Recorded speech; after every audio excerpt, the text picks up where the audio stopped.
A wash refers to an even flat area of color. So I am wetting my paintbrush and I'm going to place it in a color to loosen up.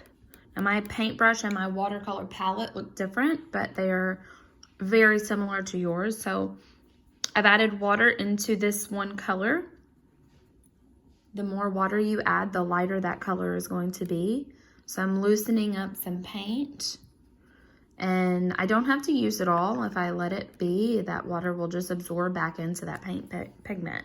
A wash is an even flat area of color. So the objective here is just to get the same value of color throughout.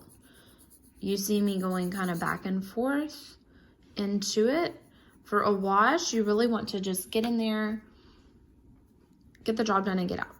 You may need to loosen up the water on your paper, or I'm sorry, the paint on your paper, or you can loosen it up on your palette. So this is looking pretty even, so I'm just going to leave it alone. It's okay for there to be streaks in your paint because that's the nature of watercolor. It's pretty translucent, so the more you go over it, you're going to create areas that's thicker. Now, I already have paint on my brush, and I already have this paint palette that has just a little bit of paint in it. What I'm going to do is dry my brush. For the dry brush technique, I want it to be very dry. And with just a little bit of paint remaining on my brush, I can create this really broken application of paint. So the point of dry brush is you don't have a whole lot of paint on your brush, and it creates this texture in your brush strokes that can be really nice for several different things. So what things do you think you could use a dry brush technique to create a texture for? And dry brush can be done on another color once it's dry. So I'm actually going to go over here and I'm going to loosen up a little bit of this yellow paint.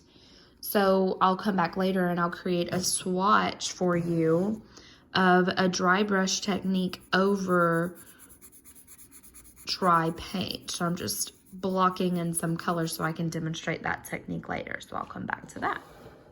Now the salt technique works really well on actual watercolor paper, and we are practicing on regular copy paper. The point with the salt technique is a couple things that will help it work better. A darker color adds nice contrast, so I'm loosening up this darker color. You also want the paint to be quite wet, so I'm adding quite a bit of water. So you see I'm dipping in what you can't really see actually, and I'm loosening up that paint. So I want the paint to be quite watery, but not really thick. So it needs to be wet, and then you can apply the salt, and it's going to kind of crystallize around the salt. That water is going to pool around.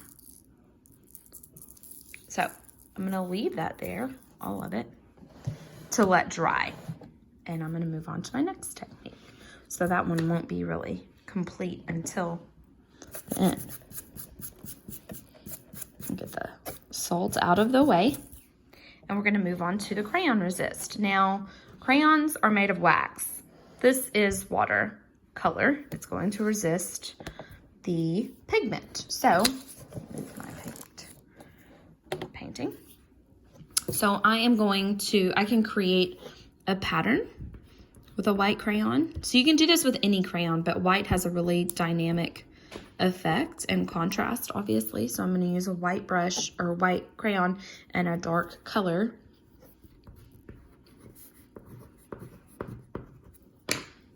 And wet, I'm just going to use the same wet paper or wet paint. And whenever I go to brush over, the crayon wax is resisting the pigment. So you get a nice effect there.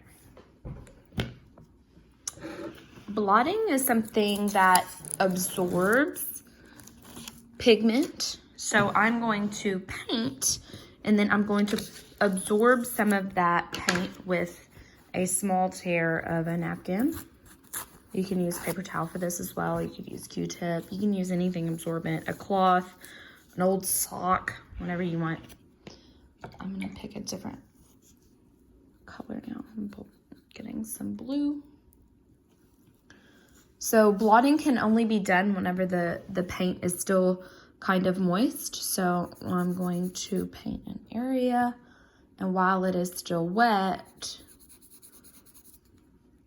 I will blot. So I've got my brush, or I'm sorry, my absorbent paper towel, cloth, whichever, and you can blot out. Now this is much more effective on watercolor paper, but it creates a really nice effect. This is kind of as close as you can come to erasing with watercolor as well. So I'll try to demonstrate here. There's a little bit of residual blue watercolor. I can take a clean wet brush. You want it to be pretty clean. And you can absorb, move that pigment around, and then you could blot some of it away, and that works better on watercolor paper as well. Wet into wet is a form of color mixing. What you want to do is have the two colors that you would like to mix. You need to have them prepped to go. So I am going to mix my yellow. I'm adding water to it so it's loose and ready to paint. And my blue here, make sure that's nice and fluid. So there's a couple ways you can do this. You can put paint into paint. You can also, it's also referred to as wet into wet if you drop one color into wet paper. So if I have blue paint that is still wet, whenever I add the yellow, I'm mixing those two colors, and of course that's gonna make green. So as long as there is a wet watercolor and you touch it with more wet paint, that is going to mix, or at least flow. So if it's paper and it's just wet, you'll create a vehicle for that paint to move into the wet paper. I always say it's a vehicle for the pigment to move. And then finally, our last technique is tape masking. So I'm just going to, it's masking off an area that will not be painted. So we can take a piece of just masking tape, and what I always like to do is stick it on my clothing so that it doesn't tear my paper. So you can do this quite a bit. Stick it on my clothing, tape it down, and then it's similar to the crayon. It's going to keep that area clean, and then you would want to wait until it's dry, but you could go back in and remove that tape to create an area that's not painted. Now let's go back into our dry brush up here. The technique I told you I wanted to put dry brush over the top of another color that's already dry. So again, with that technique, you're going to have your paintbrush pretty dry. Move my salt away. And you can create more of a texture over the top of another color. Once this dries, I'm going to zoom in close, and then you can move that salt away from your wet paint, and it will have like kind of a crystallized look into your paint.